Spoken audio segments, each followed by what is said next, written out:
അങ്ങനെ സാത്യകി ദ്രോണന്റെ വില്ല് മുറിച്ചു. ദ്രോണൻ മറ്റൊരു വില്ലെടുത്തു.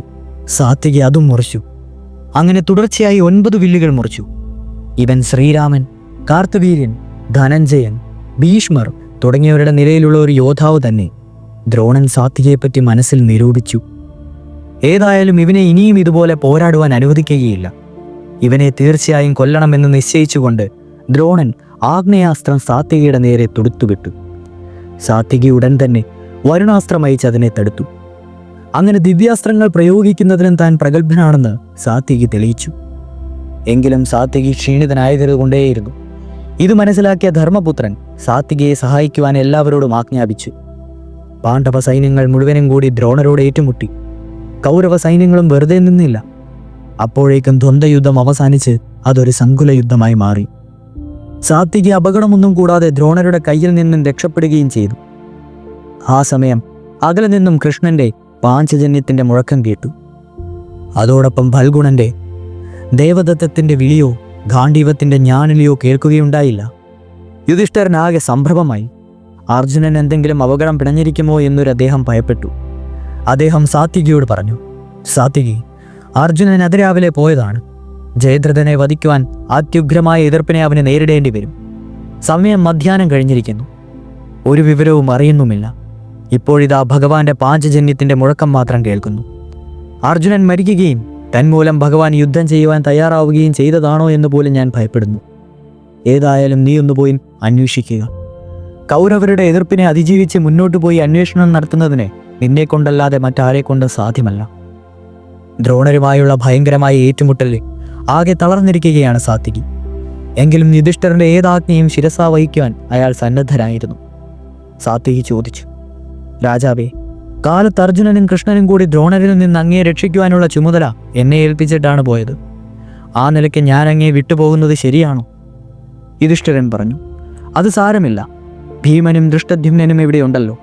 അവർ ആ ചുമതല നിർവഹിച്ചുകൊള്ളും. അതുകൊണ്ട് എൻ്റെ കാര്യമോർത്ത് ഭയപ്പെടേണ്ട. സാത്യകി അതനുസരിച്ചു. അദ്ദേഹം എല്ലാവിധ സജ്ജീകരണത്തോടും കൂടി കൗരവ സൈന്യത്തിന്റെ നേരെ ഇരച്ചു കയറി. അതിഭയങ്കരമായ എതിർപ്പുകളെ അതിജീവിച്ച് സാവധാനത്തിലാണെങ്കിലും സാത്യകി മുന്നേറിക്കൊണ്ടേയിരുന്നു. സാത്യകി യുധിഷ്ഠിരനെ വിട്ടുപോയെന്ന് മനസ്സിലാക്കിയ ദ്രോണർ യുധിഷ്ഠിരനെ പിടിച്ചു കെട്ടുവാൻ ഇതുതന്നെ തക്ക അവസരമെന്ന് വിചാരിച്ചു. പാണ്ഡവപ്പടയെ ആക്രമിക്കുവാനും അദ്ദേഹം തുടങ്ങി. യുധിഷ്ഠിരാദികൾ ശക്തമായി തിരിച്ചടിച്ചു. തീക്ഷ്ണങ്ങളായ കൊടും ശരങ്ങളെ കണക്കില്ലാതെ അന്യോന്യം കൈമാറി. അത്ഭുതകരമായ യുദ്ധം ശക്തിയായി തുടർന്നു. അങ്ങനെ കൊണ്ടിരിക്കെ യുധിഷ്ഠിരൻ പെട്ടെന്ന് ദ്രോണന്റെ വില്ലു മുറിച്ചു. ആചാര്യൻ മറ്റൊരു വില്ലെടുത്ത് യുധിഷ്ഠിരന്റെ മേൽ ബാണങ്ങൾ ചൊരിഞ്ഞു. യുധിഷ്ഠിരൻ ശക്തി എന്ന ആയുധത്തെ എടുത്ത് പ്രയോഗിച്ചു. ആചാര്യൻ ഉടൻ തന്നെ ബ്രഹ്മാസ്ത്രം അയച്ചു. അത് ശക്തി ആയുധത്തെ ചുട്ടരിച്ച് യുധിഷ്ഠിരന്റെ നേർക്ക് പാഞ്ഞു ചെന്നു. യുധിഷ്ഠിരൻ ബ്രഹ്മാസ്ത്രം കൊണ്ട് തന്നെ അതിനെ തടുത്തു. തന്റെ ബ്രഹ്മാസ്ത്രം പ്രയോജനരഹിതമായപ്പോൾ ദ്രോണർ കൂടുതൽ വാശിയോടെ അസ്ത്രങ്ങൾ അയക്കുവാൻ തുടങ്ങി. അധികം താമസിയാതെ യുധിഷ്ഠിരന്റെ വില്ലു മുറിച്ചു. മറ്റൊരു വില്ലെടുക്കുന്നതിന് മുമ്പ് തന്നെ യുധിഷ്ഠിരന്റെ സൂതനെയും കുതിരകളെയും കൊന്നു. യുധിഷ്ഠിരൻ വാളുമായി തേരിൽ നിന്ന് താഴേക്ക് ചാടി. ദ്രോണൻ അദ്ദേഹത്തെ ശരം കൊണ്ട് മൂടി. ആയുധവും വാഹനവുമില്ലാതെ കയ്യും പൊക്കി നിലത്ത് നിൽക്കുന്ന യുധിഷ്ഠിരനെ ആചാര്യൻ പിടിച്ചു കെട്ടുമെന്ന് പാണ്ഡവ പക്ഷപാതികൾ എല്ലാവരും വിചാരിച്ചു. അവർ ഭയന്ന് ഉച്ചത്തിൽ നിലവിളിച്ചതല്ലാതെ ദ്രോണരോട് ഏറ്റുമുട്ടുവാൻ ധൈര്യപ്പെട്ടിട്ടുമില്ല. എങ്കിലും അവരുടെ ആർത്തനാദം കേട്ട സഹദേവൻ ഓടിയെത്തി യുധിഷ്ഠിരനെ തന്റെ തേരിൽ കയറ്റി പിന്നണിയിലേക്ക് കൊണ്ടുപോയി. അങ്ങനെ യുധിഷ്ഠിരൻ ദ്രോണരുടെ പിടിയിൽ നിന്നും രക്ഷപ്പെട്ടു. ആദിത്യ ഭഗവാൻ ആർക്കു വേണ്ടിയും കാത്തു നിൽക്കാതെ പഞ്ചിമാംബുദിയിലേക്കുള്ള തന്റെ പ്രയാണം തുടർന്നുകൊണ്ടേയിരുന്നു. അർജുനനെ സംബന്ധിച്ചിടത്തോളം യഥാർത്ഥത്തിൽ ഒരു ജീവൻ മരണ പോരാട്ടമായിരുന്നു അന്നത്തേത്. അസ്തമനത്തിനു മുമ്പ് ജയദ്രഥനെ വധിച്ചില്ല എങ്കിൽ പ്രതിജ്ഞ പാലിക്കുവാൻ അർജുനൻ അഗ്നിയിൽ ചാടണം. ജയദ്രഥൻ ഇപ്പോഴും അർജുനനിൽ നിന്ന് 3-4 വിളിപാട് അകലെയാണ്. അവന്റെ മുന്നിലെത്തുവാൻ ഇനിയും പല തടസ്സങ്ങളുമുണ്ട്. വമ്പന്മാർ പലരും അവിടെ ജയദ്രഥനു വേണ്ടി അവന്റെ സംരക്ഷണത്തിനു വേണ്ടിയും ജാഗരൂകരായി നിൽക്കുന്നുണ്ട്. ഒട്ടും സമയം കളയുവാനില്ല. അർജുനൻ ഇടതടവില്ലാതെ തന്റെ അസ്ത്രങ്ങൾ പ്രയോഗം തുറന്നുകൊണ്ടേയിരുന്നു. അപ്പോൾ അവന്തി രാജകുമാരന്മാരായ വിന്ദനും അനുവിന്ദനും വലിയ സന്നാഹത്തോടെ അർജുനനെ നേരിട്ടു. വിന്ദനായിരുന്നു കൂടുതൽ പരാക്രമി. അർജുനൻ കടുത്ത ഒരു പോരാട്ടത്തിനു ശേഷം അവനെ വധിച്ചു. ജ്യേഷ്ഠൻ മരിച്ചപ്പോൾ വ്യസനവും അമർഷവും കൊണ്ട് ആവിഷ്ടനായ അനുവിന്ദൻ അർജുനന്റെ നേരെ അസ്ത്രങ്ങളയച്ച് അവനെ വീർപ്പ് മുട്ടിച്ചു. എങ്കിലും സവ്യസാചി അതെല്ലാം തടുക്കുകയും കൂർത്ത ബാണങ്ങൾ അനുവിന്ദന്റെ മേൽ ചൊരിഞ്ഞ് അവന്റെ ആക്രമണത്തെ നിഷ്പ്രഭമാക്കുകയും ചെയ്തു. ഇത്രയുമായപ്പോഴേക്കും അർജുനന്റെ തേർക്കുതിരകൾ വല്ലാതെ തളർന്നു. കൃഷ്ണാർജുനന്മാർക്ക് ഇക്കാര്യം മനസ്സിലായി. എങ്ങനെയെങ്കിലും അശ്വങ്ങൾക്ക് വെള്ളവും വിശ്രമവും നൽകേണ്ടത് അത്യാവശ്യമാണെന്ന് അവർക്ക് ബോധ്യമായി.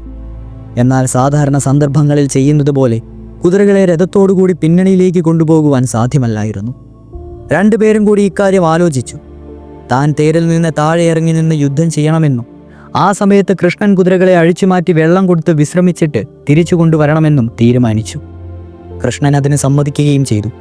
എന്നാൽ ജലമെവിടെ? അടുത്തെങ്ങും ജലാശയങ്ങളില്ല. പിന്നെങ്ങനെയാണ് വെള്ളം കൊടുക്കുക? അർജുനൻ അതിന് വഴിയുണ്ടാക്കി. പർജന്യാസ്ത്രത്താൽ ഭൂമി കീറി ജലത്തെ ആവാഹിച്ച് അവിടെ തന്നെ ഒരു സരോവരം സൃഷ്ടിച്ചു. കുളിർത്ത ശുദ്ധജലം നിറഞ്ഞൊരു പൊയ്ക. ആ പൊയ്കയുടെ ചുറ്റും അമ്പ് കൊണ്ടൊരു മതിലുമുണ്ടാക്കി. അർജുനൻ ആയുധങ്ങളുമായി തേരിൽ നിന്ന് താഴെ ഇറങ്ങി. അപ്പോൾ സാരഥി കുതിരകളെ അഴിച്ച് പൊയ്കയിലേക്ക് കൊണ്ടുപോവുകയും ചെയ്തു. ധീരനായി നിൽക്കുന്ന അർജുനനെ കൗരവ യോദ്ധാക്കൾ വളഞ്ഞു. അർജുനനെ കൊല്ലാൻ പറ്റിയ സന്ദർഭമാണിപ്പോഴുള്ളതെന്ന് ആ വിഡ്ഢികൾ കരുതി. അവർ കടുത്ത ആക്രമണം നടത്തി. എന്നാൽ തേരിലായാലും താഴെ ആയാലും തൻ്റെ കഴിവുകൾ ഒരേപോലെ പ്രദർശിപ്പിക്കുവാൻ കഴിവുള്ള ഒഴിയാത്ത ആവനാഴിയുടെയും ഗാണ്ഡീവത്തിൻ്റെയും ഉടമയായ സവ്യസാചി തൻ്റെ നേർക്കു വന്ന എതിർപ്പുകളെ തൃണകൾ ഗീരീണിച്ചുകൊണ്ട് തന്നോട് എതിർത്തവരെ മിക്കവാറും കൊന്നൊടുക്കി. അപ്പോഴേക്കും വെള്ളം കൊടുത്ത് വിശ്രമിപ്പിച്ച കുതിരകളെ കൊണ്ടുവന്ന രഥത്തിൽ പൂട്ടി. ചമ്മട്ടിയുമായി പഴയപടി സാരഥിയായി കഴിഞ്ഞു കൃഷ്ണൻ. അർജുനൻ ഒറ്റക്കുതിപ്പിന് തേരിൽ കയറുകയും ചെയ്തു. യുദ്ധത്തിന്റെ മധ്യത്തിൽ വെച്ച് യുദ്ധം തുടർന്നുകൊണ്ടിരിക്കെ കുതിരകളെ അഴിച്ചുകൊണ്ടുപോയി വിശ്രമിപ്പിക്കുകയും വെള്ളം കൊടുക്കുകയും ചെയ്യുക എന്നുള്ളത് ആരും ഇതിനു മുമ്പ് ചെയ്തിട്ടുള്ള പ്രവൃത്തിയല്ല. കുതിരകൾക്ക് ക്ഷീണം തോന്നിയാൽ മനുഷ്യരുടെ കാര്യത്തിൽ എന്ന പോലെ തന്നെ പിന്നണിയിലേക്ക് കൊണ്ടുപോയി വെള്ളവും വിശ്രമവും നൽകും. അതാണ് യുദ്ധക്കളത്തിലെ പതിവ്. എന്നാൽ ജയദ്രഥ വധത്തിനായി തീവ്രമായ പോരാട്ടം നടത്തി മുന്നേറിക്കൊണ്ടിരുന്ന അർജുനന്റെ രഥത്തെയും കുതിരകളെയും പിന്നോട്ട് കൊണ്ടുപോകുക സാധ്യമായിരുന്നില്ല. അതുകൊണ്ടാണ് കുതിരകൾക്ക് വെള്ളവും വിശ്രമവും യുദ്ധം ചെയ്യുന്നതിനിടയിൽ തന്നെ നൽകിയേണ്ടി വന്നത്. അതും അസ്ത്രം കൊണ്ട് ശുദ്ധജല തടാകം നിർമ്മിച്ചു. കൗരവർ അത്ഭുതം കൂറുന്ന മിഴികളോടെ ഇതെല്ലാം നോക്കി നിന്നു. അർജുനനെ കൊണ്ടല്ലാതെ മറ്റാരെ കൊണ്ടും ഇതുപോലെ അമാനുഷിക കൃത്യം ചെയ്യുവാൻ കഴിവില്ലെന്ന് അവർക്കെല്ലാം നല്ലതുപോലെ മനസ്സിലായി. കൃഷ്ണാർജുനന്മാരെ ആർക്കും ജയിക്കുവാൻ സാധ്യമല്ലെന്ന് അവർ പരസ്പരം പറഞ്ഞു. ഈ അവസരത്തിലാണ് ദ്രോണർ നൽകിയ ദിവ്യ കവചവും ധരിച്ച് ദുര്യോധനൻ അർജുനനോട് ഏറ്റുമുട്ടുവാൻ എത്തിയത്. തൻ്റെ കവചത്തിൻ്റെ ശക്തിയിൽ അമിതമായി വിശ്വസിച്ചിരുന്ന ദുര്യോധനൻ നിർഭയനായിട്ട് കാണപ്പെട്ടു.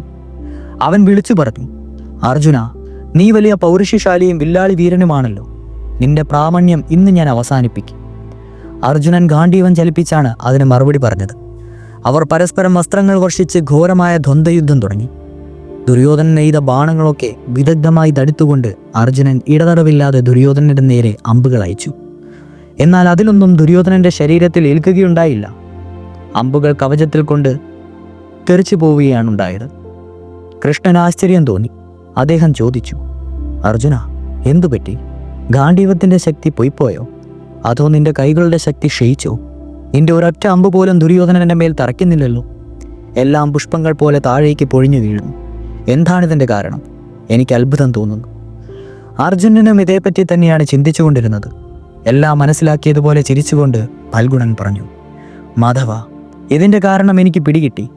ദുര്യോധനൻ ധരിച്ചിരിക്കുന്നത് ദ്രോണർ നൽകിയ ദിവ്യ കവചമാണ്. ഈ ദിവ്യ കവചത്തിൻ്റെ രഹസ്യങ്ങൾ എനിക്കറിയാം. അദ്ദേഹം എനിക്കത് പറഞ്ഞു തന്നിട്ടുണ്ട്. ഒന്നും അറിയാതെ ഒരു കാളഭാരം ചുമക്കുന്നത് പോലെ ഇതവൻ ധരിച്ചിരിക്കുന്നുവെന്നേ ഉള്ളൂ. ഇതാ നോക്കിക്കൊള്ളൂ, ദിവ്യ കവചവും കൊണ്ട് ദുര്യോധനൻ ഓടുന്നത്. അർജുനന്റെ ശ്രദ്ധ മുഴുവൻ ദുര്യോധനന്റെ തേരിലും കുതിരകളിലുമായി. നിമിഷങ്ങൾക്കകം അവൻ കുതിരകളെയും സൂതനെയും കൊന്നു. തേര് ഛിന്ന ഭിന്നമാക്കി. ദുര്യോധനന്റെ വില്ലും അമ്പും അവന്റെ കൈകളിൽ നിന്ന് തെറിപ്പിച്ചു. വിരധനായ ആയുധവുമില്ലാതെ നിൽക്കുന്ന ദുര്യോധനന്റെ ശരീരത്തിൽ കവചം കൊണ്ട് ആച്ഛാദാനം ചെയ്യാതെ ഭാഗങ്ങൾ നോക്കി അമ്പുകൾ എയ്യുവാൻ തുടങ്ങി. അങ്ങനെയുള്ള ഭാഗങ്ങളിലെല്ലാം കൂരമ്പുകൾ കൊണ്ട് മുറിവുണ്ടായി രക്തം വാർത്തൊഴുകുവാൻ തുടങ്ങി.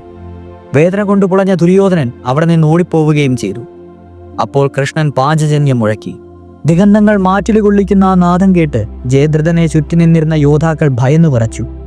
ഭൂരിശ്രവസ്, കർണൻ, വൃഷസേനൻ, കൃപൻ, ശല്യൻ, അശ്വത്ഥാമാവ് എന്നിവരാണ് ജയദ്രഥനെ സംരക്ഷിക്കുന്നതിനായി അയാളുടെ ചുറ്റും നിന്നിരുന്നത്. കൃഷ്ണാർജുനന്മാർ ജയദ്രഥനോട് അടുത്തിരുന്നത് കണ്ടപ്പോൾ അവരെല്ലാം യുദ്ധത്തിന് തയ്യാറായി നിൽക്കുകയും ചെയ്തു. ഈ സമയത്തൊക്കെ ദ്രോണർ കാത്തുസൂക്ഷിച്ചിരുന്ന കൗരവപടയുടെ മുൻഭാഗത്തും ഘോരമായ യുദ്ധം നടന്നുകൊണ്ടിരുന്നു. കേകയ രാജാവായ ബൃഹൽക്ഷത്രൻ ഉജ്ജ്വലമായ ഒരു പോരാട്ടത്തിൽ വീരപരാക്രമിയായ ക്ഷേമധൂർത്തിയെ വധിച്ചു. അതിനുശേഷം കൗരവസേനയിൽ വമ്പിച്ച നാശനഷ്ടങ്ങൾ വരുത്തി. ചേദി രാജാവായിരുന്ന ശിശുപാലന്റെ പുത്രനായ ദൃഷ്ടകേതു ദ്രോണരോട് ഏറ്റുമുട്ടി. ത്രിഗർത്ത രാജാവായ വീരധന്വാൻ ദ്രോണരുടെ സഹായത്തിനുമെത്തി. ത്രിഗർത്തനും ചേദി രാജാവും തമ്മിൽ ഭയങ്കരമായി പൊരുതി. അവസാനം ദൃഷ്ടകേതുവിന്റെ ശക്തിയായുധമേറ്റ് വീരധന്വാവ് വീരസ്വർഗം പോയി. വീരധന്വാവ് വീണപ്പോൾ കൗരവ സൈന്യം ഒന്നലഞ്ഞു.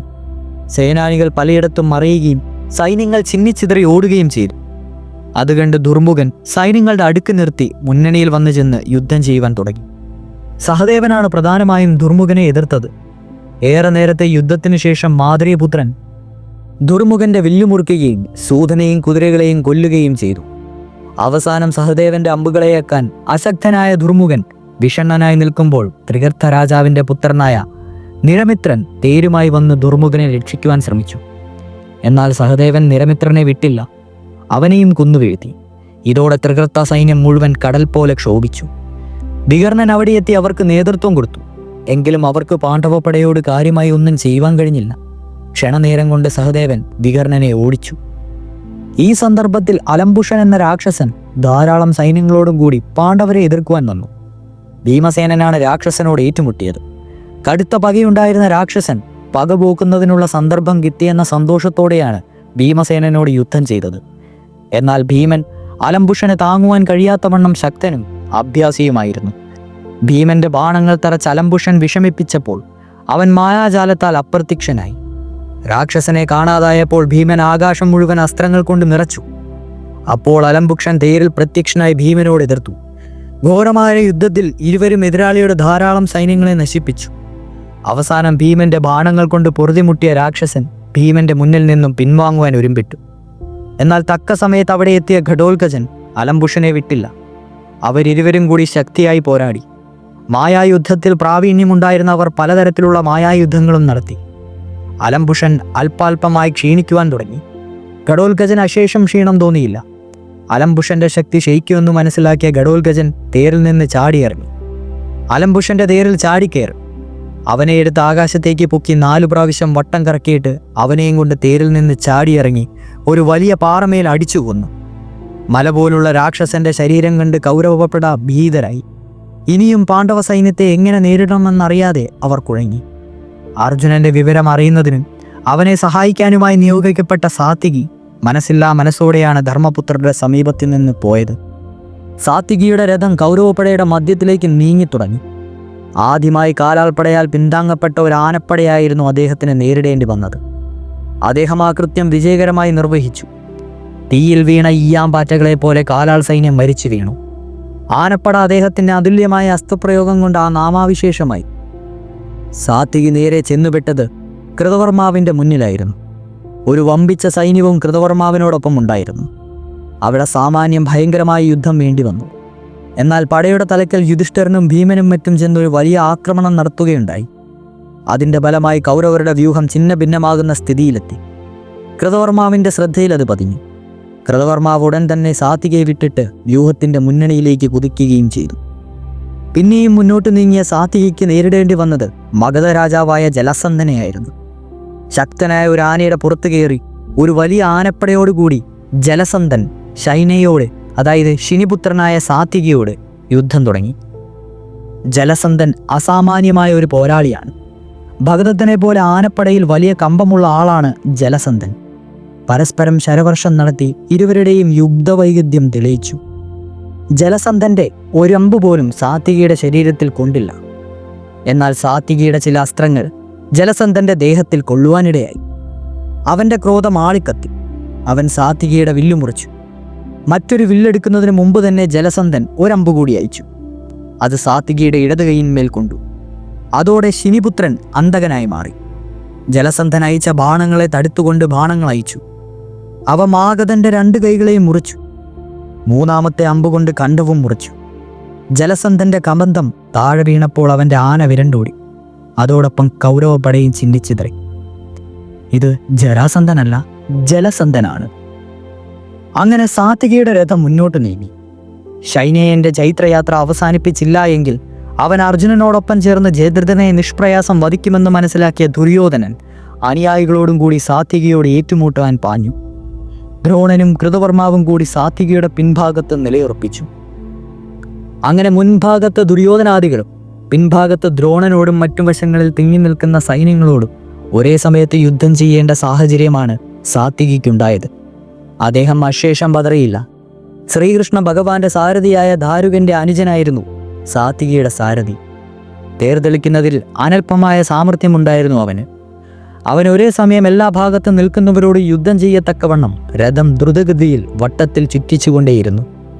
ദുശാസനൻ, ദുർമഷണൻ, ദുസ്സകൻ, ദുർമുഖൻ, വികർണൻ തുടങ്ങിയ മഹാരഥന്മാരാണ് ദുര്യോധനന്റെ നേതൃത്വത്തിൽ ഉണ്ടായിരുന്നത്.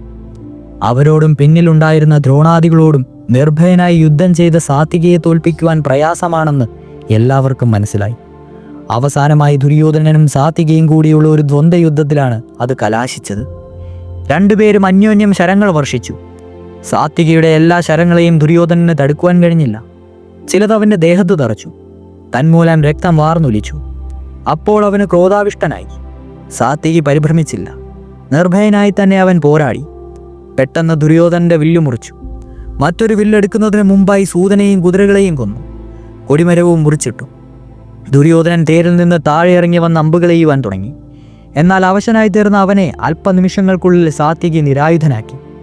ഉടനെ ദുർമഷണൻ ഓടി വന്ന് ദുര്യോധനനെ തന്റെ തേരിൽ കയറ്റി അവിടെ നിന്ന് കൊണ്ടുപോയി കളഞ്ഞു. ഇത് കണ്ട് ഭോജരാജാവായ കൃതവർമാവ് സാത്വികിയോട് ഏറ്റുമുട്ടി. ഹാർദിക്യൻ എന്നുകൂടി പേരുള്ള വില്ലാളി വീരനായ അദ്ദേഹം സാധാരണ യോദ്ധാക്കളെയൊക്കെ അജേയനാണ്. എന്നാൽ അദ്ദേഹത്തിന്റെ സാമർഥ്യമൊന്നും സാത്വികിയോട് ഭരിച്ചില്ല. സാത്വികിയുടെ കൂരമ്പുകൾ കൊണ്ട് ശരീരമാകെ അദ്ദേഹത്തിന് മുറിഞ്ഞു. ചോരയൊലിച്ചു. അവൻ മോഹാലിസ്യപ്പെട്ട് തേരിൽ നിന്ന് മുട്ടുകുത്തി വീണു. അതോടെ തടസ്സങ്ങളൊക്കെ നീങ്ങിയെന്ന് കരുതി സാത്വികിയുടെ രഥം മുന്നോട്ട് നീങ്ങി. സാത്വികിയുടെ വിജയങ്ങൾ ദ്രോണന്റെ ക്രോധം വർദ്ധിപ്പിച്ചു. അവനെ മുന്നോട്ട് വിടുവാൻ പാടില്ലെന്ന് തീരുമാനിച്ചുകൊണ്ട് അദ്ദേഹം സാത്വികിയെ പിന്തുടർന്നു. ക്ഷണനേരത്തിൽ അവർ തമ്മിൽ ഏറ്റുമുട്ടി. ഇരുവരും ഏറ്റവും മൂർച്ചയേറിയ കൊടും ശസ്ത്രങ്ങളെ പരസ്പരം വർഷിച്ചു. ദ്രോണൻ തന്റെ ശക്തി ആയുധത്തെ സാത്വികിയുടെ നേർ കഴിച്ചു. എന്നാൽ സമർത്ഥമായി തേരുവിട്ടിച്ച് സാത്വികി അതിൽ നിന്ന് രക്ഷപ്പെട്ടു. ഘോരമായ പോര് പിന്നെയും തുടർന്നു. ഈ അവസരത്തിൽ ദ്രോണന്റെ ഒരു ബാണമേറ്റ് സാത്വികിയുടെ സൂതന് മോഹാലസ്യമുണ്ടായി. ആ സമയത്ത് ചമ്മട്ടി പിടിച്ച് തേർ നടത്തിക്കൊണ്ട് സാത്വികി ബലപ്രദമാമണ്ണം ദ്രോണനെ എതിർത്തു. ഇത് കണ്ടു നിന്നവരെല്ലാം അത്ഭുതപ്പെട്ടു. സാത്വികിയുടെ സൂതൻ ഉണർന്നു തേർ നടത്തുവാൻ തുടങ്ങിയപ്പോൾ സാത്വികി ദ്രോണന്റെ സൂതനെ ഒറ്റ അമ്പുകൊണ്ട് കൊന്നു. കുതിരകളുടെ മേലും ശരങ്ങൾ വർഷിച്ചു. നിയന്ത്രണമില്ലാത്ത അവ വേദന കൊണ്ട് പുളഞ്ഞ് സൈന്യങ്ങളുടെ ഇടയിലേക്ക് ഓടിക്കൂടി. അതിൻ്റെ പിന്നാലെ രാജാക്കന്മാരും സൈന്യങ്ങളും ഓടി. ആ തക്കം നോക്കി സാത്വികിയുടെ രഥം മുന്നോട്ട് പാഞ്ഞു. സുദർശനൻ എന്ന രാജാവാണ് പിന്നീട് സാത്വികിയെ എതിർത്തത്. ഇദ്ദേഹവും സമാനി ഒരു മഹാരഥൻ തന്നെയാണെങ്കിലും അയാളുടെ കുതിരകളെയും സാരഥിയെയും കൊന്ന് സാത്വികി താമസിയാതെ അയാളുടെ കണ്ഠവും മുറിച്ചു. പിന്നെയും മുന്നിൽ വന്നവരെയൊക്കെ ബാണം കൊണ്ട് അകറ്റി അദ്ദേഹം ബൽഗുണന്റെ അടുത്തേക്ക് നീങ്ങി. യവനന്മാർ, ശകന്മാർ, ബർബരന്മാർ തുടങ്ങിയ മ്ലേച്ഛന്മാരുടെ സൈന്യത്തോടായിരുന്നു പിന്നീട് സാത്വികിക്ക് ഏറ്റുമുട്ടേണ്ടി വന്നത്. ഈ മ്ലേച്ഛ സൈന്യം പ്രാകൃതമായ യുദ്ധമുറയിൽ പ്രാവീണ്യമുള്ളവരായിരുന്നു. ഉരുളൻ കല്ലുകൾ കവണയിൽ വെച്ച് എറിയുന്നവരായിരുന്നു അവർ. അഭ്യാസബലമില്ലാതെ ഇവരെയൊക്കെ കൊന്നൊടുക്കുവാൻ അധിക സമയം വേണ്ടി വന്നില്ല. മ്ലേച്ഛന്മാർ മിക്കവാറും സാത്വികിയുടെ അമ്പുകൾക്ക് ഇരയായി തീർന്നു. സാത്വികി അർജുനന്റെ അടുക്കിലേക്ക് മുന്നേറിക്കൊണ്ടിരുന്നപ്പോൾ കൗരവരുടെ ശ്രദ്ധ സാത്വികിയിൽ നിന്ന് തിരിഞ്ഞ് വിടുന്നതിനായി അവരുടെ മുന്നണിയിൽ നിന്ന പാണ്ഡവ സൈന്യം ശക്തിയായി ആക്രമണം നടത്തി. ദുര്യോധനൻ, ദുശാസനൻ തുടങ്ങിയവരൊക്കെ അവിടെ എത്തി പാണ്ഡവരുടെ ഉഗ്രമായ ആയോധനത്തെ ചെറുക്കേണ്ടി വന്നു. ഈ സമയം ദുര്യോധനൻ ക്ഷീണിതനാകുമെന്ന് മനസ്സിലാക്കിയ ദ്രോണർ അവിടെ എത്തി. ദ്രോണന്റെ വീരോടുകൂടിയുള്ള ബാണവർഷം ഉണ്ടായപ്പോൾ പാണ്ഡവർക്കത് തടുക്കുവാൻ ഏറെ വിഷമിക്കേണ്ടി വന്നു. അവർ പതുക്കെ പിന്മാറുവാൻ തുടങ്ങി. എന്നാൽ കേകയ രാജാവായ ബൃഹൽക്ഷത്രൻ പിന്മാറുന്നതിന് പകരം പൊരുതി. ആചാര്യന്റെ അസ്ത്രാഘാതത്തിനു മുമ്പിൽ കേകയൻ നിസാരനായിരുന്നു. അവസാനം ദ്രോണൻ ബൃഹൽക്ഷത്രനെ കൊന്നു. അനന്തരം ചേതി രാജാവായ ദൃഷ്ടകേതു ദ്രോണനോട് ഏറ്റുമുട്ടി. ദ്രോണൻ അവന്റെ സൂതനെയും കുതിരകളെയും കൊന്നു. തേര് ഛിന്ന ഭിന്നമാക്കി. ദൃഷ്ടകേതു ഗദയും എടുത്ത് തേരിൽ നിന്ന് ചാടി. ദ്രോണൻ ഒരു ബാണമെയ്ത് ഗദ തവിടുപൊടിയാക്കി. മറ്റൊരു ബാണം കൊണ്ട് ദൃഷ്ടകേതുവിന്റെ ഹൃദയം പിളർന്നു. ദൃഷ്ടകേതു മരിച്ചപ്പോൾ അദ്ദേഹത്തിന്റെ പുത്രൻ ദ്രോണന്റെ നേർക്ക് പാഞ്ഞു ചെന്നു. അപ്പോൾ ആചാര്യൻ ഒരു ശരം കൊണ്ട് അവനെ നിലം പതിപ്പിച്ചു. ജരാസന്ധ പുത്രനായ മാഗധന്റെ ഊഴമായിരുന്നു അടുത്തത്. ദ്രോണനോടേറ്റ മാഗധനെ ദ്രോണൻ കൊന്നുവീഴ്ത്തി. തുടർന്ന് ദൃഷ്ടദ്യുമ്നന്റെ പുത്രനായ ക്ഷത്രധർമാവിനും ഇതേ ഗതി തന്നെ സംഭവിച്ചു. ക്ഷത്രധർമാവ് മരിച്ചപ്പോൾ ചേകീദാനൻ ദ്രോണരോട് എതിരേറ്റു. എന്നാൽ ചേകീദാനന്റെ സൂതൻ വധിക്കപ്പെട്ടപ്പോൾ കുതിരകൾ തേരും വലിച്ചുകൊണ്ട് ഓടിപ്പോയതിനാൽ അവൻ മരണവക്രത്തിൽ നിന്ന് രക്ഷപ്പെട്ടു. പാണ്ഡവപക്ഷത്തെ പ്രധാനികളായ പലരെയും കൊന്നൊടുക്കിയെങ്കിലും സൈന്യത്തെ മുടിക്കുകയും ചെയ്ത ദ്രോണൻ പരാക്രമം കൊണ്ട് യുധിഷ്ഠിരാദികൾ അന്തം വിട്ടു നിന്നുപോയി. ദ്രോണരോട് എതിർത്താൽ തങ്ങളുടെ ഗതിയും ഇതേപോലെ ആയിത്തീരുമെന്നവർ ഭയപ്പെട്ടു. അത്രത്തോളം ഉഗ്രമൂർത്തിയായിട്ടായിരുന്നു ദ്രോണന്റെ അപ്പോഴത്തെ പോരാട്ടം. 85 വയസ്സുള്ള ഈ ബ്രാഹ്മണൻ യുവാക്കളേക്കാൾ ചൊടിയും ചുണയും കാണിക്കുന്നത് കണ്ട് പാണ്ഡവർ ഭയവിഹുലരായി. തൽക്കാലം പിന്മാറുന്നതാണ് ബുദ്ധി എന്ന് ബോധ്യം വന്ന പാണ്ഡവർ ദ്രോണന്റെ മുന്നിൽ നിന്ന് പിൻവാങ്ങി. യുധിഷ്ഠിരൻ ആകപ്പാടെ അസ്വസ്ഥനായിരുന്നു. ദ്രോണൻ തൻ്റെ പ്രിയപ്പെട്ടവരിൽ പലരെയും കൊന്നു. തൻ്റെ സൈന്യങ്ങൾക്ക് വമ്പിച്ച നാശനഷ്ടങ്ങൾ വരുത്തി. ജയദ്രഥനെ വധിക്കുവാൻ പോയ അർജുനൻ എന്ത് സംഭവിച്ചു എന്ന് അറിയുന്നുമില്ല. അന്വേഷണത്തിന് നിയോഗിച്ച സാത്വികി തിരിച്ചു വന്നിട്ടില്ല. ഇനി എന്താണ് വേണ്ടത്? അദ്ദേഹം ചിന്താവിഷ്ടനായി. അപ്പോഴതാ പാഞ്ചജന്യത്തിൻ്റെ മുഴക്കം വീണ്ടും കേൾക്കുന്നു. ദേവദത്തത്തിൻ്റെയോ ഗാണ്ഡീവത്വത്തിൻ്റെയോ ശബ്ദം വീണ്ടും കേൾക്കുന്നില്ല. യുധിഷ്ഠിരൻ ആദിയായി. അദ്ദേഹം ഭീമസേനനെ വിളിച്ചു പറഞ്ഞു, ഭീമ, നിന്റെ അനുജൻ കാലത്തു പോയതാണ്. അസ്തമയത്തിന് ഇനി അധികം സമയമില്ല. എന്തെങ്കിലും ആപത്ത് സംഭവിച്ചിരിക്കുമെന്ന് ഞാൻ ഭയപ്പെടുന്നു. അല്ലെങ്കിൽ ദേവദത്തത്തിൻ്റെയോ ഗാണ്ഡീവത്തിൻ്റെയോ മുഴക്കം കേൾക്കാത്തത് എന്തുകൊണ്ടാണ്? നീ ഉടനെ അർജുനന്റെ അടുക്കിലേക്ക് പോവുക. അവിടെ എത്തി സിംഹനാദം പുറപ്പെടുപ്പിച്ചാൽ എല്ലാം ശരിയായിരിക്കുമെന്ന് കരുതി ഞാൻ സമാധാനിക്കാം. അല്ലെങ്കിൽ പാരാവശ്യം കൊണ്ട് ഞാൻ തളർന്നു വീഴും. യുധിഷ്ഠിരനെ രക്ഷിക്കുന്ന കാര്യം ദൃഷ്ടദ്യുമ്നനെ ചുമതലപ്പെടുത്തിയിട്ട് വേണ്ടത്ര ആയുധന സജ്ജീകരണങ്ങളൊക്കെ കൂടി ഭീമസേനൻ അർജുനന്റെ അടുത്തേക്ക് പുറപ്പെട്ടു. ശത്രുസേനയുടെ ഉള്ളിലേക്ക് കടന്നയുടനെ ദുര്യോധനന്റെ അനുജന്മാരായ 10-15 പേർ ഭീമനോട് എതിർക്കുവാനെത്തി. ധൃതരാഷ്ട്രപുത്രന്മാരോട് ഏറ്റുമുട്ടുന്നത് ഭീമനെപ്പോഴും സന്തോഷകരമായ ഒരു കാര്യമാണ്. അല്പസമയത്തെ പോരാട്ടം കൊണ്ട് ദുര്യോധനന്റെ 7 സഹോദരന്മാരെ ഭീമൻ കാലപുരിക്കയച്ചു. ശേഷിച്ചവർ ജീവനും കൊണ്ടോടി. ഭീമന്റെ രഥം മുന്നോട്ട് തന്നെ നീങ്ങി. അപ്പോഴതാ കൗരവ വ്യൂഹത്തിന്റെ തലപ്പത്ത് നിൽക്കുന്ന ദ്രോണന്റെ സമീപമെത്തിയ ഭീമനോട് ആചാര്യൻ പറഞ്ഞു, അർജുനൻ എൻ്റെ അനുവാദത്തോടെയാണ് അകത്തേക്ക് പോയത്. അതിനർത്ഥം ഭീമനും അർജുനനെ പോലെ ചോദിച്ചാൽ അനുവാദം കൊടുക്കുമെന്നായിരുന്നു. എന്നാൽ ദ്രോണന്റെ വാക്കുകൾ കേട്ടപ്പോൾ പുച്ഛസ്വരത്തോടെ ഭീമസേനൻ പറഞ്ഞു, അർജുനൻ പോയത് അങ്ങയുടെ അനുവാദം കൊണ്ടൊന്നുമല്ല. അങ്ങയെ ജയിച്ചു പോകുവാൻ അവന് കഴിവുള്ളത് കൊണ്ടാണ്. ദേവസൈന്യമാണെങ്കിലും അവനത് പൊളിച്ചു കയറും. അങ്ങന്റെ ശത്രുവാണ്. എനിക്ക് ശത്രുവിൻ്റെ ദാക്ഷിണ്യമൊന്നും വേണ്ട. ഇത്രയും പറഞ്ഞു തീരുമ്പോഴേക്കും ഭീമൻ കയ്യിലിരുന്ന ഇരുമ്പ് ഗദ വലിച്ചേറ് ഒരൊറ്റ ഏറ് കൊടുത്തു. ദ്രോണൻ ഇത് തീരെ പ്രതീക്ഷിച്ചില്ല. ഗദ തേരിൽ കൊണ്ട് സൂതനും കുതിരകളും ചത്തു. തേരും പോയി. ദ്രോണൻ തേരിൽ നിന്ന് ചാടി രക്ഷപ്പെട്ടു. ഇത് കണ്ട് കൗരവ പ്രമാണികൾ ഭീമനെ വളർന്നു. എന്നാൽ നിമിഷ നേരം കൊണ്ട് അവരെയൊക്കെ തരിപ്പണമാക്കി. അപ്പോഴേക്കും ദ്രോണൻ മറ്റൊരു തേരിൽ കയറി ഭീമനോട് ഏറ്റുമുട്ടുവാൻ തയ്യാറായി. ഭീമൻ വില്ല് താഴെ വെച്ചു. നേരെ ദ്രോണന്റെ തേരിനടുത്തെത്തി. ആചാര്യന്റെ തേരിനെ കൈകൊണ്ട് വലിച്ച് കുറച്ച് ദൂരത്താക്കി. ഈ തക്കം നോക്കി ഭീമന്റെ സാരഥി വിശോകൻ ഭീമന്റെ തേര് മുന്നോട്ട് നീക്കി. ഭീമൻ ഓടി വന്ന് തേരിൽ കയറി. തേര് മുന്നോട്ട് നീങ്ങി. ഭീമന്റെ ഈ നേരം പോക്കായ പ്രവൃത്തി കണ്ട് ആചാര്യൻ പോലും പൊട്ടിച്ചിരിച്ചുപോയി. കൃതവർമാവ് കാത്തുവന്ന പെരുമ്പടയോടെയാണ് ഭീമൻ പിന്നീട് നേരിട്ട് വന്നത്. അവിടെ ഭീമൻ ഇഷ്ടപ്പെട്ട ഗദായുദ്ധമാണ് പിന്നീട് നടന്നത്. അവിടെ അനവധി സൈന്യങ്ങളെ കൊന്നുകൊണ്ടും മറ്റുള്ളവയെ ചിന്നിച്ചിതറിച്ചുകൊണ്ടും ഭീമന്റെ രഥം മുന്നേറി. അപ്രകാരം കുറച്ചു ദൂരം പോയപ്പോൾ ഭീമൻ സാത്വികിയെ കണ്ടു. കുറേ ദൂരം മുന്നിലായി കൃഷ്ണാർജുനന്മാരെയും കണ്ടു. സന്തോഷം കൊണ്ട് മതിമറന്ന ഭീമൻ ഉച്ചത്തിൽ അട്ടഹസിച്ചു. സിംഹനാദം പോലെയുള്ള അവന്റെ അട്ടഹാസം കേട്ടപ്പോൾ സാത്വികിയും തുടർന്ന് കൃഷ്ണാർജുനന്മാരും അട്ടഹസിച്ചു. ഭീമന്റെ അട്ടഹാസം കേട്ടപ്പോൾ കർണന് കലികയറി. അവൻ ഭീമനോട് എതിരിടുവാൻ ചെന്നു. കടുത്ത ശരങ്ങളെ ഭീമന്റെ നേർ കഴിച്ചു. ഭീമൻ ഭീമത്സമായ പൊട്ടിച്ചിരിയോടെയാണ് കർണശരങ്ങളെ സ്വീകരിച്ചത്.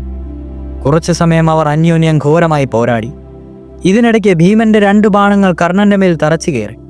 അവൻ അല്പം ക്ഷീണവും ഉണ്ടായി. എങ്കിലും അവൻ ഭീമന്റെ നേരെ ബാണങ്ങൾ വർഷിച്ചുകൊണ്ടേയിരുന്നു. ഭീമൻ ക്ഷണനേരം കൊണ്ട് കർണന്റെ വില്ലു മുറിച്ചു. സൂതനെയും കുതിരകളെയും കൊന്നു. തേര് തകർത്തു. ആയുധങ്ങളും തേരും നഷ്ടപ്പെട്ട കർണൻ വൃഷസേനന്റെ തേരിൽ കയറി രക്ഷപ്പെട്ടു. ഭീമസേനന്റെ രഥം മുന്നോട്ട് നീങ്ങി. കൃഷ്ണാർജുനന്മാർ യുദ്ധം ചെയ്യുന്നത് അവന് കാണാം. എന്നാൽ അവിടേക്ക് എത്തുന്നതിന് വീണ്ടും യുദ്ധം ചെയ്യണം. പടക്കളം നിറയെ യോദ്ധാക്കളാണ്. അവരെയെല്ലാം അസ്ത്രങ്ങൾ വർഷിച്ച് ഭീമനെ തടഞ്ഞുകൊണ്ടും ഇരിക്കുകയാണ്. ഭീമസേനാൽ തോൽപ്പിക്കപ്പെട്ട കർണൻ ഉടൻ തന്നെ മറ്റൊരു തേരും ആയുധങ്ങളും സംഘടിപ്പിച്ച് വീണ്ടും ഭീമനോട് ഏറ്റുമുട്ടുവാൻ വന്നു. അവൻ ഭീമനെ പോരിന് വിളിക്കുകയും ചെയ്തു. അതിൻ്റെ ഫലമായി കർണനും ഭീമനും വീണ്ടും ഘോരമായി യുദ്ധം ചെയ്തു. രണ്ടുപേരും അന്യോന്യം വില്ല് മുറിക്കുകയും വേറെ വില്ലെടുക്കുകയും ചെയ്തു. രണ്ടുപേരുടെയും ശരീരത്തിൽ നിന്ന് രക്തം വാർന്നൊലിച്ചു. ഇത് ദുര്യോധനന്റെ ദൃഷ്ടിയിൽപ്പെട്ടപ്പോൾ അവൻ അനുജനായ ദുർജയനെ കർണന്റെ സഹായത്തിനയച്ചു. അഹങ്കാരത്തോടെ ആർത്തു വിളിച്ചുകൊണ്ട് ഭീമനോട് ഏറ്റുമുട്ടിയ ദുർജയനെ ഭീമൻ ക്ഷണനേരം കൊണ്ട് കൊന്നു. ഇത് കണ്ടപ്പോൾ കർണന് അത്യധികം വിഷാദമുണ്ടായി. അവനും അവിടെ നിന്ന് പിന്മാറുകയും ചെയ്തു. ഭീമന്റെ രഥം പിന്നെയും ശക്തമായ എതിർപ്പിനെ നേരിട്ടുകൊണ്ട് മുന്നോട്ട് നീങ്ങുവാൻ തുടങ്ങി. പിന്നിലേക്ക് പോയ കർണൻ യഥാർത്ഥത്തിൽ ഭീമനെ ഒഴിഞ്ഞു വിട്ടുപോവുകയായിരുന്നില്ല. അവൻ കൂടുതൽ ആയുധം സംഭരിച്ച് തയ്യാറെടുത്ത് ഭീമനെ ആക്രമിക്കുവാൻ വീണ്ടും വന്നു. ഇത്തവണയും കർണനെ ഭീമൻ നിശേഷം പരാജിതനാക്കി. കർണന്റെ ദുരവസ്ഥ മനസ്സിലാക്കിയ ദുര്യോധനൻ തേരുമായി ദുർമുഖനെ കർണന്റെ അടുത്തേക്ക് അയച്ചു. തേരും കൊണ്ടുപോയ ദുർമുഖന്റെ ഭീമനോട് എതിർക്കുവാനാണ് ഒരുമ്പിട്ടത്. അധികം താമസിയാതെ അവൻ ഭീമന്റെ ശരമേറ്റ് വീഴുകയും ചെയ്തു. കർണന്റെ കണ്ണുകൾ നിറഞ്ഞു. അവന് ഭീമനോട് അരിശം വർദ്ധിച്ചു. ദുർമുഖന്റെ തേരിൽ കയറി ഭീമനോട് ഇടഞ്ഞു. ഭീമൻ അപ്പോഴും അജയനായി വിളങ്ങി. കർണനെ ആവശനാക്കി. ഭീമന്റെ മുന്നിൽ നിൽക്കുവാൻ കഴിയാത്ത കർണൻ സൈന്യങ്ങളുടെ ഇടയിലേക്ക് ഓടിപ്പോവുകയാണ് ഉണ്ടായത്. കർണൻ പോയ ശേഷം ദുര്യോധനന്റെ അനുജന്മാരായ ദുർമഷണൻ, ദുസ്സഹൻ, ദുർമദൻ, ദുർധരൻ, ജയൻ എന്നിങ്ങനെ 5 പേർ ആർത്തു വിളിച്ചുകൊണ്ട് ഭീമനോട് എതിർക്കുവാൻ വന്നു. അവരുടെ വരവ് കണ്ടപ്പോൾ തന്നെ ഭീമൻ വളരെ സന്തോഷിച്ചു. ദുര്യോധന സഹോദരന്മാരുടെ അസ്ത്രങ്ങൾ ഭീമനെ കാര്യമായി ഒന്നും ചെയ്യുവാൻ കഴിഞ്ഞില്ല. അതൊക്കെ നേരം പോക്കായി മാത്രമേ ഭീമന് തോന്നിയിട്ടുള്ളൂ. ഒട്ടും താമസിയാതെ 5 പേരെയും ഭീമൻ വധിച്ചു. ഇതറിഞ്ഞ ദുര്യോധനൻ ചിത്രൻ, ഉപചിത്രൻ, ചിത്രാക്ഷൻ, ചാരുമിത്രൻ, ശരാധരൻ, ചിത്രായുധൻ, ചിത്രവർമാവ് എന്നിങ്ങനെ 7 സഹോദരന്മാരെ ഭീമനോട് ഏറ്റുമുട്ടുവാൻ അയച്ചു. അതികഠിനങ്ങളായ ശരങ്ങളെ വർഷിച്ചുകൊണ്ടാണ് അവർ ഭീമനെ എതിർത്തത്. ധൃതരാഷ്ട്രപുത്രന്മാരെ പോർക്കളത്തിൽ കാണുന്നത് തന്നെ ഭീമനൊരു ഹരമാണ്. അവരെ കൊല്ലുവാൻ കഴിയുമല്ലോ എന്ന ചിന്തയാണ് അവനെ ഹരം പിടിപ്പിക്കുന്നത്. ഇപ്പോഴിതാ 7 പേരെ മുന്നിൽ കിട്ടിയിരിക്കുന്നു. അവരെ 7 പേരെയും കുറഞ്ഞ സമയത്തിനുള്ളിൽ തന്നെ ഭീമൻ കൊന്നു. ദുര്യോധന സഹോദരന്മാർ ഭീമനോട് ഏറ്റുമുട്ടുവാൻ പോയ വിവരം അറിഞ്ഞപ്പോൾ കർണൻ ഭീമനെ വീണ്ടും നേരിടണമെന്ന് ആഗ്രഹിച്ചു. അവൻ ആയുധ സജ്ജീകരണങ്ങളോടുകൂടി തേരിൽ കയറി ഭീമനെ ആക്രമിക്കുവാനെത്തി. അപ്പോഴേക്കും ദുര്യോധന സഹോദരന്മാരെ വായുപുത്രൻ വധിച്ചു കഴിഞ്ഞിരുന്നു. അവരുടെ ജഡം കണ്ടപ്പോൾ കർണന് നിസ്സീമമായ ദുഃഖമുണ്ടായി. അവൻ്റെ കണ്ണുകൾ നിറഞ്ഞു. അവന് പൊട്ടിക്കരയണമെന്ന് തോന്നി. എന്നാൽ ശത്രുവിൻ്റെ മുന്നിൽ നിന്ന് പൊട്ടിക്കരയുന്നതിൻ്റെ ജാള്യതയെ ഓർത്ത് അവൻ സ്വയം നിയന്ത്രിച്ചു. കർണനെ വീണ്ടും കണ്ടപ്പോൾ ഭീമൻ ചെറു ഞാണൊലി പ്രകടിപ്പിക്കുകയും അട്ടഹാസം മുഴക്കി അവനെ പോരിന് വിളിക്കുകയും ചെയ്തു. കർണൻ ക്രോധത്താൽ തന്നെ മറന്നു. അത്യന്തം വാശിയോടെ ഭീമനോട് ഏറ്റുമുട്ടി. പക്ഷെ അന്തകനെ പോലെ നിന്ന ഭീമൻ കർണന്റെ മേൽ ബാണങ്ങൾ വർഷിച്ച് അവനെ വട്ടം കറക്കി. 2 പേരുടെയും ശരീരത്തിൽ ബാണങ്ങൾ തറയ്ക്കുകയും ചോരയൊലിക്കുകയും ചെയ്തു. എങ്കിലും കർണനാണ് താരതമ്യേന കൂടുതൽ ക്ഷീണം ബാധിച്ചത്. ഇത് കണ്ട ദുര്യോധനൻ വിളിച്ചു പറഞ്ഞു, അതാ കർണൻ വിഷമിക്കുന്നു. ആരെങ്കിലും വേഗത്തിൽ പോയി കർണനെ ഭീമന്റെ ശരങ്ങളിൽ നിന്ന് രക്ഷിക്കുവിൻ. ദുര്യോധനന്റെ 7 സഹോദരന്മാരാണ് ഭീമനോട് എതിർക്കുവാൻ പോയത്. അക്കൂട്ടത്തിൽ വികർണനും ഉണ്ടായിരുന്നു. തീക്ഷ്ണങ്ങളായ ശരങ്ങളെ കൊണ്ട് അവർ ഭീമനെ മൂടി. എന്നിട്ടും കുന്തിപുത്രന് പറയത്തക്ക കോട്ടമൊന്നും ഉണ്ടായിരുന്നില്ല. അവൻ അസ്ത്രങ്ങളെ തടുത്തുകൊണ്ട് പ്രത്യസ്ത്രങ്ങൾ അയച്ചു. അധികം താമസിയാതെ 7 പേരെയും വധിച്ചു. ദ്രൗപദിയെ കൗരവ സഭയിൽ കൊണ്ടുവന്ന് അധിക്ഷേപിച്ചപ്പോൾ കൗരവരുടെ ദുഷ്ടപ്രവൃത്തികൾക്കെതിരായി ശബ്ദിച്ച നല്ലവനായ വികർണനെ കൊല്ലേണ്ടി വന്നതിൽ ഭീമന് വ്യസനം തോന്നാതിരുന്നില്ല. ദുര്യോധന സഹോദരന്മാരുടെ വധം കർണനെ ആകപ്പാടെ തളർത്തിക്കളഞ്ഞു. എല്ലാവരും തന്റെ മുന്നിൽ വെച്ച് തന്നെ വധിക്കപ്പെട്ടിരിക്കുന്നു. പാണ്ഡവന്മാരെ എല്ലാം ഒന്നൊന്നായി കൊന്നൊടുക്കുമെന്ന് സത്യം ചെയ്ത തനിക്ക് ഒറ്റ പാണ്ഡവനെ പോലും കൊല്ലുവാൻ കഴിഞ്ഞിട്ടില്ല. അതേസമയം തൻ്റെ സഹോദരന്മാരായി കരുതിയിരുന്ന ദുര്യോധന സഹോദരന്മാരിൽ 31 പേരെ താൻ നോക്കി നിൽക്കെ ഭീമൻ കൊന്നിരിക്കുന്നു. അവരെ ശിക്ഷിക്കുന്നതിന് തന്നെ കൊണ്ട് ഒന്നും ചെയ്യുവാൻ കഴിഞ്ഞില്ല. വെറും പൊങ്ങച്ചം പറയുന്നവനായിട്ട് മാത്രമേ തന്നെ മറ്റുള്ളവർ കാണുകയുള്ളൂ. ഇനിയും ജീവിച്ചിരുന്നിട്ട് കാര്യമില്ല. ഒന്നുകിൽ ഭീമനെ കൊല്ലുക, അല്ലെങ്കിൽ അവൻ്റെ അമ്പുകളേറ്റ് മരിക്കട്ടെ. ഇപ്രകാരം ചിന്തിച്ചുകൊണ്ട് കർണൻ ഭീമനെ നേരിടുവാൻ മുന്നോട്ടാഞ്ഞു. ഭീമനോടുള്ള അഗാധമായ ഈർഷ്യ അവനെ അസാധാരണമാവണ്ണം ആവേശം കൊള്ളിച്ചു. അവൻ്റെ മുഖം രൗദ്രഭാവം കൊണ്ട് ഭീമത്സമായി. അവൻ്റെ അട്ടഹാസം അന്തരീക്ഷത്തെ നടുക്കി. പല പ്രാവശ്യം തോറ്റോടിയിട്ടും കൂസൽ കൂടാതെ പിന്നെയും തന്നോട് എതിർക്കുവാൻ വരുന്ന കർണൻ്റെ അപ്പോഴത്തെ ഭാവം കണ്ടപ്പോൾ ഭീമന് മനസ്സിലായി ഇത് അമാനുഷനായ ഒരു കർണനാണെന്ന്. എങ്കിലും വായുപുത്രന് പരിഭ്രമമൊന്നും ഉണ്ടായില്ല. സൂര്യപുത്രനും വായുപുത്രനും കൂടി നടത്തിയ യുദ്ധം, ഇതുവരെയുണ്ടായ ദ്വന്ദ്വയുദ്ധങ്ങളിലെല്ലാം അതിനെയെല്ലാം പിന്തള്ളക്കത്തക്ക വിധം ഘോരമായിരുന്നു. ഈ യുദ്ധം കാണുവാൻ ആകാശത്ത് നിരന്നിരുന്ന ദേവന്മാരും ഗന്ധർവന്മാരും യക്ഷന്മാരുമെല്ലാം അത്ഭുത സ്തബ്ധരായി നിന്നു. തുടരും.